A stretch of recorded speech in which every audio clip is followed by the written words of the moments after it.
안녕하세요. 대급이입니다. 오늘 리뷰할 책은 데이비드 이글먼의 우리는 각자의 세계가 된다입니다. 이 책은 뇌과학, 신경과학에 관련된 책이고요. 특히 저자가 강조하고 있는 생후 배선에 관한 이야기입니다. 인간의 신체를 가만히 바라보고 있으면 놀라운 것이 한둘이 아니죠. 하루 종일 쉬지 않고 뛰는 심장, 심장을 통해 몸 구석구석을 여행하는 혈액, 관절과 뼈, 그리고 근육들. 그 어느 것 하나 놀랍지 않은 것이 없습니다. 그런데 그 중에서도 가장 중요한 기관이 있다면 그것은 다름 아닌 뇌입니다. 뇌가 가진 그 모든 특성 중에서 가장 놀라운 특성이 있습니다. 우리 뇌의 시스템은 처음부터 완전히 프로그램된 채로 태어나는 것이 아니라 세상과 상호작용을 주고받으며 스스로를 형성해 나간다는 것이죠. 인간의 뇌는 뉴런이라고 불리는 세포 860억 개로 이루어져 있으며 뉴런들 사이의 연결점은 모두 합해 200조 개쯤 됩니다. 이 수많은 세포와 연결점의 상호작용이 아주 흥미롭습니다. 뇌는 역동적인 시스템이고 주변 환경의 요구와 몸의 능력에 맞춰 항상 회로를 바꿔나갑니다. 우리가 경험하는 모든 것이 뇌를 변화시키고 변화들이 합쳐져서 기억이 됩니다. 지금 이 영상을 보고 있는 순간 여러분은 어제의 여러분과 아주 조금 달라졌으며 내일은 또 다른 사람이 될 것입니다. 왜냐하면 뇌는 지금 이 순간에도 변화하고 있기 때문이죠.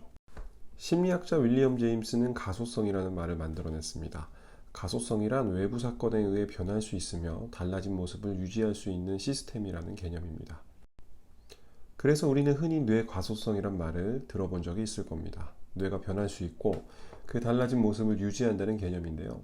이 책의 저자 데이비드 이글먼은 뇌 가소성이라는 용어 대신에 생후배선이라는 단어를 사용하고자 합니다. 왜냐하면 뇌는 한 번 변하고 멈추는 것이 아니라 계속해서 변하는 역동적이고 적응력이 있고 정보를 구하는 시스템이기 때문입니다. 일단 뇌는 계속해서 변한다는 개념, 생후배선에 대해 알아보았습니다. 그럼 이 뇌를 변하게 하는 것들에는 무엇이 있을까요? 첫 번째는 노출된 환경과 경험입니다. 우리가 처해 있는 환경과 우리가 경험하는 것들은 뇌를 변하게 만듭니다.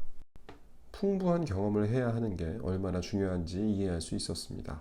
새로운 음식을 먹어보고 새로운 악기를 배우고 새로운 스포츠를 해보는 것, 이런 것들은 우리의 뇌를 변하게 만듭니다. 두 번째로 몸이 변하면 뇌도 함께 변합니다. 예를 들어 팔이 절단된 사람의 뇌를 영상으로 찍어보면 팔을 담당하던 뇌의 피질이 다른 영역에 의해 잠식되는 것을 확인할 수 있습니다. 만약 눈을 가리고 40분에서 1시간만 생활해보면 시각을 담당하던 피질보다 청각이나 촉각, 균형 감각을 담당하는 뇌의 피질들의 자극이 더 강해지게 됩니다. 세 번째는 나이입니다. 나이가 어릴수록 뇌의 변화가 상당히 빠르게 진행됩니다. 이미 어른이 된 상태에서 뇌의 변화 속도는 어린아이의 변화 속도에 비하면 많이 느립니다. 그래서 어릴 때는 뇌의 발달과 함께 그때 반드시 배워야 할 것들이 있습니다. 언어나 사회화 같은 것들이죠. 그래서 어릴 때 언어를 배우는 게 좋다고 하는 것 같습니다.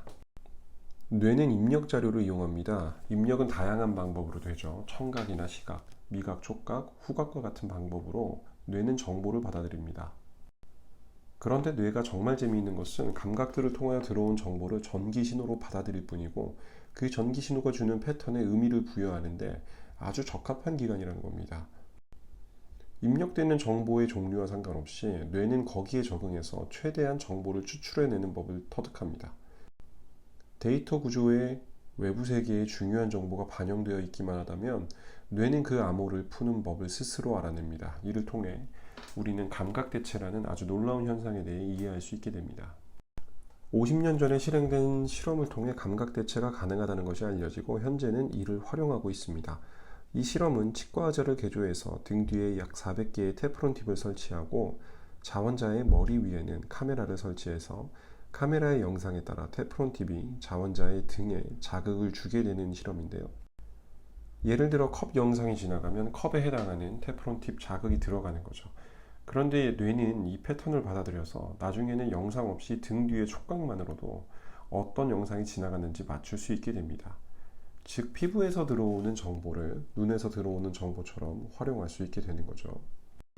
지금까지 연구된 것들을 보면 혀에 전극판을 설치하거나 음파 헤드폰을 끼는 것으로 시각장애인들이 앞을 볼 수 있게 됩니다. 결국 혀에서 들어오는 감각 신호를 눈에서 들어온 것처럼 활용할 수 있게 되기 때문인데요. 이게 감각대체가 가진 놀라운 힘입니다. 촉각을 소리로 바꿀 수도 있고 시각으로도 바꿀 수 있습니다. 뇌는 오로지 전기로 들어오는 신호의 패턴을 파악할 뿐이죠. 감각 대체가 감각이 사라진 자리를 메울 새로운 기회를 제공했다면 더 나아가서 감각 증강을 할 수도 있습니다. 우리가 보지 못하는 시야를 볼 수도 있고 볼 수 없는 색까지 구분할 수 있게끔 말이죠. 더 나아가서 감각을 추가할 수도 있습니다. 또한 트위터의 해시태그를 통해서 지금 전 세계에서 어떤 일이 일어나고 있는지를 피부를 통해 느끼고 파악할 수도 있게 됩니다. 강의실 안에서 발표를 하면서 청중들의 감정 상태도 느낄 수 있는 상태가 되죠. 감정을 피부와 센서로 연결해서 뇌가 패턴을 파악하기만 하면 됩니다. 뇌는 어떤 데이터를 수신하든 활용하는 방법을 찾아내고 맙니다. 이게 뇌의 아주 놀라운 점입니다.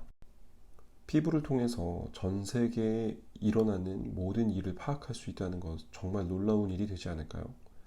전 이 부분에서 테슬라가 트위터를 인수한 이유와 테슬라에서 왜 사람의 뇌에 칩을 심으려고 하는지도 어느 정도 수긍이 갔습니다. 참고로 전 테슬라 주주입니다. 지금까지는 뇌의 인풋에 관해 알아봤다면 이번에는 아웃풋에 대해 알아볼 차례입니다. 몸이 마비된 자원자에게 섬세한 로봇팔을 만들어주고 로봇팔을 움직이는 상상을 하면 로봇팔이 움직일 수 있는 단계까지 연구가 진행되었습니다. 뇌 기계 인터페이스는 꾸준히 개발 중입니다.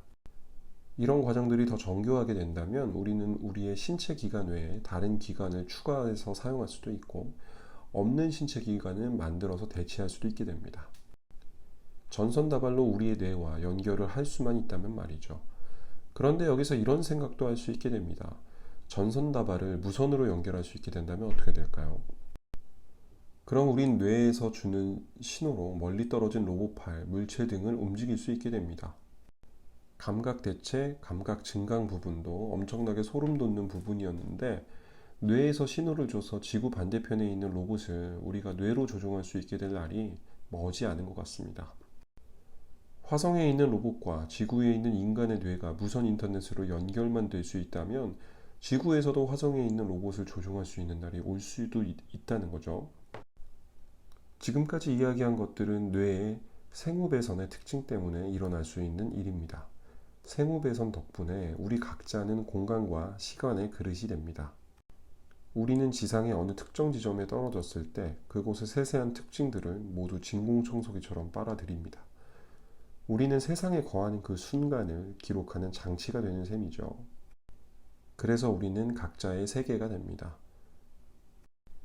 그리고 우리의 세계는 우리와 상호작용을 주고받는 모든 것, 주변 환경, 경험, 친구, 적, 문화, 신념, 시대 등으로부터 영향을 받습니다.